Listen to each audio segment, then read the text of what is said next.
जनता party के पूर्व विधायक ने अपनी सरकार के खिलाफ मोर्चा खोल दिया है। 5 दिन से वो धरने पर बैठे हैं, लेकिन प्रशासन कोई सुनवाई नहीं कर रहा है। क्या ऐसे भारतीय जनता पार्टी के शानदार कार्यकर्ता नेता की यह तौहीन नहीं?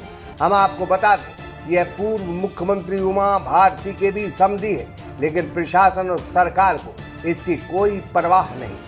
सजल मोबाइल 0% ब्याज पर मोबाइल एवं इलेक्ट्रॉनिक आइटम, समस्त कंपनियों के मोबाइल एवं TV, fridge, washing machine, cooler थोक रेट पर उपलब्ध। पता सरस्वती मंदिर के पास, बड़ा बाजार, सागर।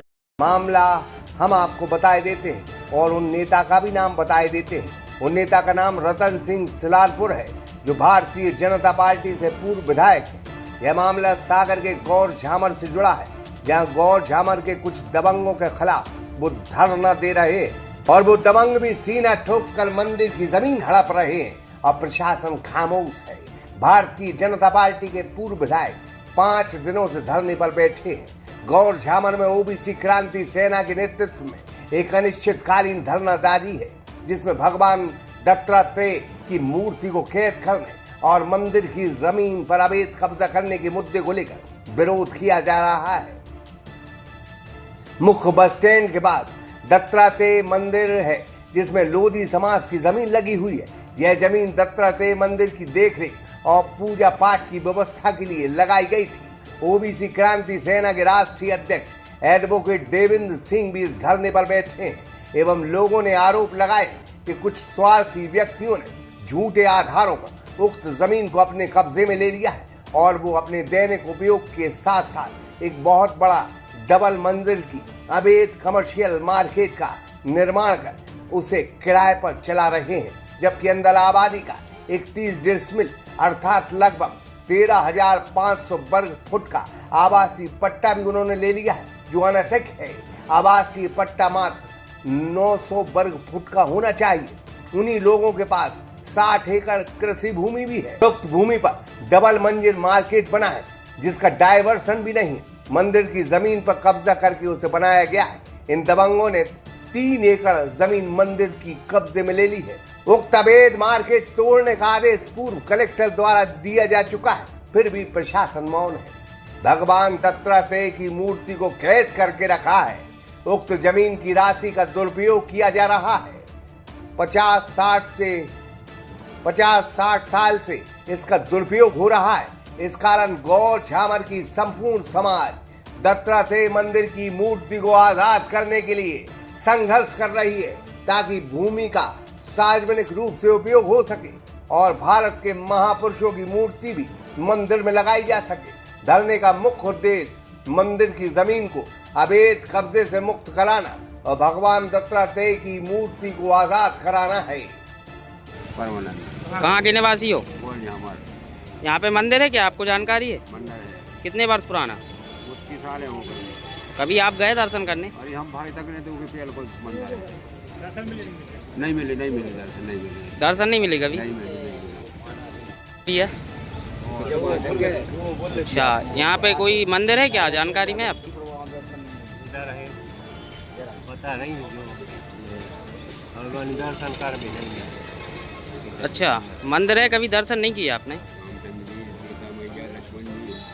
इसके अलावा धरने में शामिल लोगों ने यह भी मांग की है कि भारत के समस्त मंदिर में ओबीसी, SC, ST को जनसंख्या अनुपात में ट्रस्टी और पुजारी बनाया जाए, ताकि समाज की जमीनों की रक्षा की जा सके। बहरहाल एक पूर्व भारतीय जनता पार्टी का विधायक जोरदार तरीके से धरने पर अड़े हैं। मांग सिर्फ इतनी है कि दबंग तत्काल मंदिर की जमीन छोड़े, नहीं तो नतीजा ठीक नहीं होगा।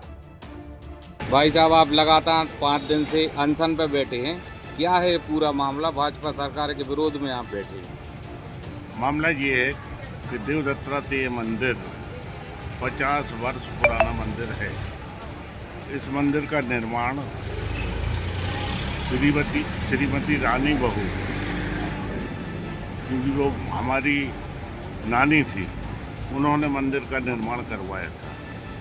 और मंदिर के निर्माण के बाद उन्होंने 4 एकड़ भूमि इस मंदिर के लिए मंदिर की रेख देख, पूजा पाठ अन्य व्यवस्थाओं के लिए 4 एकड़ भूमि लगाई थी और इसके लिए एक पब्लिक ट्रस्ट बनाया था, किंतु कुछ ट्रस्टी खत्म होने पर केवल 2 ट्रस्टी बची और उनके हाथ में, एक व्यक्ति के हाथ में 40 साल से पूरा प्रबंधन देवदत्ता देव मंदिर का रहा। उन्होंने न मंदिर में किसी को पूजा याचना के लिए आने दिया, न दर्शनों के लिए आने दिया और मंदिर के लिए गोदाम के रूप में परिवर्तित कर दिया। वो जबकि रानी बहू का मूल उद्देश्य मंदिर में पूजा पाठ हो, धार्मिक उत्सव हो, इसके लिए मंदिर का निर्माण कराया था, किंतु उनकी इच्छा की पूर्ति नहीं हो सकी। और मंदिर के लिए जो जमीन लगाई थी उस पर इन्होंने अतिक्रमण करवा दिया, एक कॉम्प्लेक्स का निर्माण करवा दिया और 3-4 मकानों का निर्माण और करवा दिया।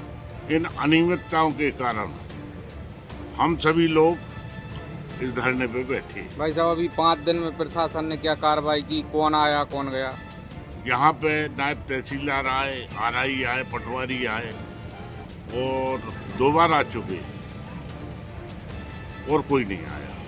भाई साहब आप और आपके सहयोगी बैठे हैं, अगर आपकी मांगे पूरी नहीं होती तो ये अनशन कब तक चलेगा? ये निरंतर चलेगा और इस साल ये अपना एक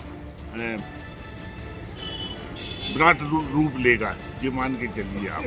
आपने आपके वरिष्ठ अधिकारियों से, नेतागणों से नहीं बोला? ये नेतागणों को खुद विचार करना चाहिए इस पे, क्योंकि मैं सत्ता पक्ष का विधायक रहा हूँ, तो उनको खुद विचार करना चाहिए। अनुराग विश्वकर्मा, सागर एक्सप्रेस न्यूज, देवरी।